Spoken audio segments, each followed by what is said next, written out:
அனைவருக்கும் வணக்கம். திருநெல்வேலி சொக்கலிங்கம் என்ற யூடியூப் சேனல் இது வரைக்கும் 1000க்கும் மேற்பட்ட பேர்களுக்குண்டான பலங்கள் பதிஞ்சிருக்கிறேன். ஸோ இந்த சேனலை சப்ஸ்கிரைப் பண்ணிட்டு ஹோம் பேஜில் போய் வீடியோஸில் பார்த்து அந்த பேருக்குடையவங்க உங்கள் பேர்களுக்குண்டான பலங்கள் தெரிஞ்சுக்கோங்க.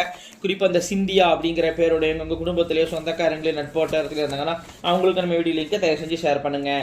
நிறைய நண்பர்கள் ஜோடத்து மேல் பட்டு கொண்டு நிறைய இடங்களில் ஜோதிடம் படிச்சு மேல் ஜாதகத்தை கையில் கொடுத்தா பலன் சொல்ல திணறக்கூடிய ஜோதிட நண்பர்களுக்கும் ஏற்கனவே தொழிலாக பார்த்துக்கிட்டு இருக்கிற ஜோதிட நண்பர்களுக்கும் ஜோதிட பெரியார் புத்தகங்கள் மக்கள் மத்தியில் நீங்கள் தைரியமாக துல்லியமா பலன் சொல்ல உதவும். ஜோதிட பெரியார் புத்தகங்கள் லிஸ்ட் பெறாங்க ஸ்கிரீன் ஸ்க்ரோல் ஆகக்கூடிய டெலிகிராம் நம்பருக்கு மெசேஜ் பண்ணீங்க அப்படின்னா என்னுடைய புத்தகங்களோட லிஸ்ட் விளக்குங்க தரேன். பார்த்துட்டு தேவையான புத்தகங்கள் வாங்கிக்கலாம். அஸ்ட்ராலஜிக்கல் கன்சல்டேஷன், ஜாதகம் பார்க்க, ஜாதகம் எழுத, பிறந்த குழந்தைகளுக்கு கரிசை பேர் சுட்ட, திருமண பொருத்தம் துல்லியமாக பார்க்க, குலதெய்வம் அறியாதவங்க குலதெய்வம் அறிய, அஸ்ட்ரோனியூமராலஜி ஜாதகமே இல்லாதவங்களுக்கு பலன் சொல்ல போன்ற அஸ்ட்ராலஜிக்கல் கன்சல்டேஷனுக்கு தாராளமாக நீங்க நினைக்கலாம். குறைந்த ஒரு தட்சணையில் தரமான ஆலோசனைகள் வழங்கப்படும். நேரில் வரணுங்கிற அவசியம் கிடையாதுங்க, போன்லேயே பலன் சொல்லிடுவேன். சரிங்க, இன்னைக்கு பதிவுக்குள்ள போவோம். சிந்தியா என்ற பெயருக்கான 50 வகையான நேமாலஜி பலன்களை பார்ப்போம். ஃபர்ஸ்ட் பாயிண்ட், புத்திசாலியா இருப்பீங்க. இரண்டாவது பாயிண்ட், ஜோதிடம் ஆன்மீகத்தில் உங்களுக்கு ஆர்வம் ஈடுபாடு அதிகமாக இருக்கும். மூணாவது பாயிண்ட், தைரியசாலியா இருப்பீங்க. நாலாவது பாயிண்ட், படிக்கிற காலத்தில் நல்லா படிப்பீங்க. அஞ்சாவது பாயிண்ட், அம்மா எமோஷனல் டைப்பாக இருப்பாங்க. ஆறாவது பாயிண்ட், அம்மாவுக்கு வந்து முதுகு வலி பிரச்சனை, தோள்பட்ட வலி பிரச்சனை இருந்துகிட்டே இருக்கும். ஏழாவது பாயிண்ட், அம்மாவுடன் கருத்து ஏற்பாடு உண்டு. எட்டாவது பாயிண்ட், அம்மாவுக்கு ஹெல்த் பிரச்சனைகள் இருக்கும். ஒன்பதாவது பாயிண்ட், அம்மா வந்து எந்த ஒரு விஷயத்தையும் குறை சொல்லிக்கிட்டே இருப்பாங்க, திருப்தி அடைய மாட்டாங்க. பத்தாவது பாயிண்ட், ஆடை அலங்கார மேக்கப் பிரியராக இருப்பீங்க.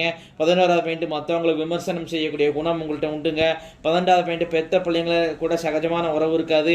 13வது பாயிண்ட், ஏட்டா பணம் கொடுத்து ஏமாந்துருப்பீங்க. 14வது பாயிண்ட், தூக்க பிரியராக இருப்பீங்க. 15வது பாயிண்ட், கடன் பிரச்சனை உண்டு. 16வது பாயிண்ட், எவ்வளோ கடன் பட்டாலும் அடைச்சிருவீங்க. 17வது பாயிண்ட், வயசு வித்தியாசமுள்ள கணவர் அமைவார். 18வது பாயிண்ட், புத்திசாலியாக இருப்பீங்க. 19வது பாயிண்ட், புத்தியால் லாபம் அடைவீங்க. 20வது பாயிண்ட், ஒருத்தரை பார்த்த உடனே அவரை பற்றி எடை போடக்கூடிய திறமை உங்கள்கிட்ட உண்டுங்க. 21வது பாயிண்ட், வேலையில் நிரந்தர பிரச்சனை இருக்கும். 22வது பாயிண்ட், படிக்கிற காலத்தில் எவ்வளோதான் நல்லா படிச்சிருந்தாலும் அரியர் போட்டு தான் பாஸ் பண்ணியிருப்பீங்க. 23வது பாயிண்ட், அப்பா வழியில் 2 தரம் முடியவங்க இருப்பாங்க. 24வது பாயிண்ட், பழகுனவங்களை எதிரியாயிருவாங்க, நண்பனே பகையாயிருவாங்க. 25வது பாயிண்ட், அப்பாவுடன் கருத்து ஏற்பாடு உண்டு. 26வது பாயிண்ட், வெஹிக்கிள் அடிக்கடி ரிப்பேர் ஆகும். 27வது பாயிண்ட், பூரிய சொத்துக்கள்லாம் விரயமாக இருக்கும். 28வது பாயிண்ட், சாஸ்திரத்தில் ஆர்வம் ஈடுபாடு உங்களுக்கு அதிகமாக இருக்கும். 29வது பாயிண்ட், ஒரு தாய்மாமா அறுப்பாயில் இறந்து இருப்பார். 30வது பாயிண்ட், தாய்மாமாவுக்கு வந்து திருமண வாழ்க்கையில் திருப்தி இருக்காது. 31வது பாயிண்ட், ஜாதி மத கொள்கையில் ஆர்வம் தீவிரமாக இருப்பீங்க. 32வது பாயிண்ட், அப்பாவுக்கு போராடக்கூடிய குணம் உண்டு. 33வது பாயிண்ட், தாத்தா வழி சொத்துக்கள் அழிஞ்சிருக்கும். 34வது பாயிண்ட், உங்களுக்கு சிசேரியன் டெலிவரியே நடக்கும். 35வது பாயிண்ட், சுய முயற்சியில் முன்னேறுவீங்க. 36வது பாயிண்ட், வீட்டில் வாஸ்து கோளாறு உண்டுங்க, அவசியம் சரி செஞ்சிடணும். 37வது பாயிண்ட், ரெக்கமெண்டேஷன் வேலை உங்களுக்கு செட் ஆகாது. 38வது பாயிண்ட், சொத்துல பாகப்பிரிவினை பிரச்சனை சந்திப்பீங்க. 39வது பாயிண்ட், இடம் வீடு சொத்து உண்டு. 40வது பாயிண்ட், அப்பாவில் தாத்தாக்கு 2 தரம் இருக்கும். 41வது பாயிண்ட், வீட்டில் நீங்கள் பெட் அனிமல்ஸ் வளர்க்கக்கூடாதுங்க, வளர்த்தா அடிக்கடி நோய்வாய்ப்படும் இல்லை செத்து போகும், ஸோ வளர்க்கக்கூடாது. 42வது பாயிண்ட், உங்கள் குடும்பத்தில் வந்து ஒரு பெண்ணு வந்து பெண்ணுக்கு அநியாயம் இழந்த அந்த பெண்ணுடைய சாபம் இருக்குதுங்க, அவசியம் சரி செய்யணும். 43வது பாயிண்ட், டாய்லெட் போகக்கூடிய ஆசன வகையில் சூடு இருக்கும் உங்களுக்கு. 44வது பாயிண்ட், அப்பாவுடன் கருத்து ஏற்பாடு உண்டு. 45வது பாயிண்ட், மூத்த பிள்ளை முன்கோப்பியாக இருக்கும், ஸ்ட்ரைட் ஃபார்டாக இருக்கும்.